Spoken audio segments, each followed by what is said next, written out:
Today we're at the gorgeous Rancho La Quinta Country Club in La Quinta, California. I'm here with Matt Smela, the head pro. Matt, hello, thanks everybody. for the time, buddy. Absolutely, my pleasure. Hey, so you've been teaching for how many years? Good 8 years I've been in the golf business. Yeah. I've been teaching for about 30 years. You have. You got some. So life on. when we teach, do we ever see a slice? Pretty much all the time. Just All the time we see the slice. Just a little bit. Yeah.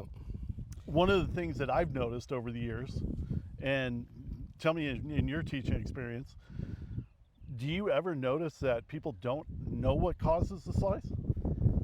What I find is for most amateurs and most players at our club, really any club I've been at, is most people don't understand the physiological side of the golf swing and how and why the golf club moves a certain way, which then impacts the flight of the golf ball. Yeah. And so getting them into the proper posture is eye-opening for them.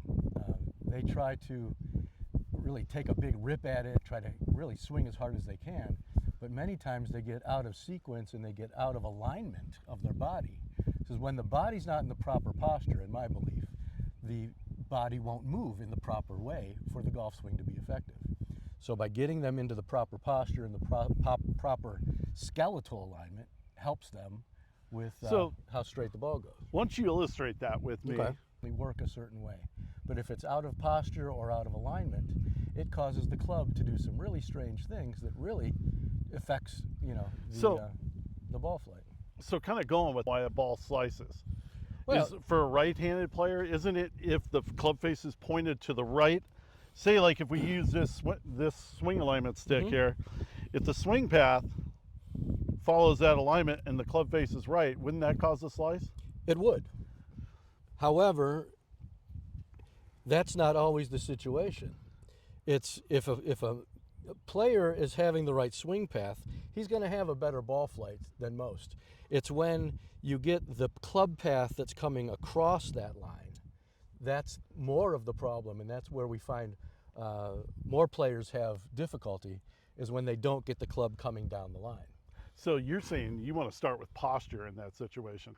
I do, because then when the body's in the right position, it can only move a certain way. And what I teach, I try to teach simplified or simplistic approach, where the hows and whys, watching the ball flight and then correcting to get to the right path of the club path so that the ball goes straight. That makes sense. So, so how would you look at this from your perspective right now? Say like you've been slicing the ball, or you've been fading the ball more than you like, because you normally play a little left or right I play shot. a little left or right. Yeah. So how would you put yourself in a posture that would correct that? Well, I look at it and I do a lot of studying, a lot of watching the guys on TV, the gals on TV. And what I find with most players out here on the range who are playing is they tend to get really far away from the ball and reach.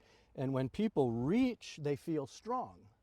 And they feel strong and they think they're going to hit a long way. However, in what I teach, the body wants the hands to be in tight here at impact. So there's only one way to get the hands from here at impact, from your backswing to here, is to keep it long and low.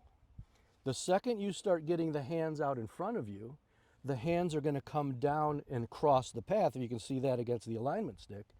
And no matter how the club face is, you're either going to slice it as you open it up, as you come across it, or if your right hand gets strong, you're going to pull it really hard.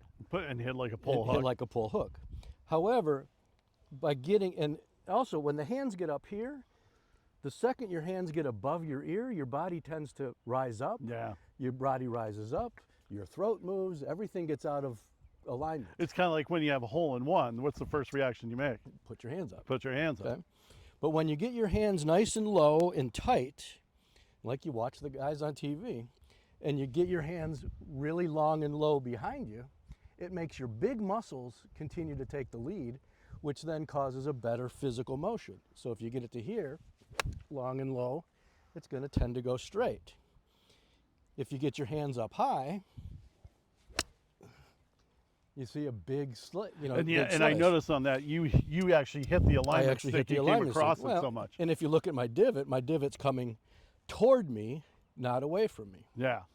So So if we were fixing a slice, wouldn't it be we'd want to get somebody in a closer position and have them hit the ball to right field? Okay. yeah, so you get them close, you get them low, and here in the desert, we have a lot of people play tennis. Yeah. So it's the same motion with your right hand as a tennis forehand that's going to be hot, rather than when I use my tennis members, if you're going to hit a drop volley Yeah. in tennis, what are you doing? You're coming across it and down with an open face. Yeah. And that seems to resonate, at least with the members that I work with here, who are here for the winters to play golf and tennis. Yeah. But if you give them an analogy that gives them something to think about, and they do something in other than just golf, then that starts to resonate. Is there something like in that scenario, would you also look over and say, rather than using maybe, the forehand to really accentuate it and make somebody, would you use like a top spin lob where they have to really get the arms under and then move the racket Absolutely. over? Yeah. Okay. Well, you got to think of how things move. Yeah. And that's So been, what's the ball flight that somebody should see if they do this correctly? Should it still curve to the right, or should you it? still might have a little bit of I'll call it a fade rather than a slice. Yeah. Fade is something that's controllable, that's playable. Yeah. And yeah, and that just takes a little bit of a little bit off the line. But it's not going to be that big fade or that big slice. But that's if gonna end somebody up in was somebody's going leg. to the major extent of trying to hit a top spin lob, then we'd almost kind of see more of a hook, wouldn't we? You would. However, you would see greater distance Yeah. because they're staying down, they're using their big muscles rather than just their arm. Yeah. And that's the thing. No matter how strong we think we are, when we hit the ball with just our arms, it's never going to go as far Exactly. as if you get your legs and your butt and your back involved. Yeah. So, And that's why you kind of get involved in the posture there, so that we can use more of the body to swing it. well, and what I've found too is that the more you use the big muscle group, the less your body hurts at the end of the round. Yeah. So that's another part of it that Yeah. people like. You hit the ball better, you hit the ball less because you're hitting it better. The less swings you take, the better you score. The better you score, the better you feel, the better you smile, and you have a lot of fun.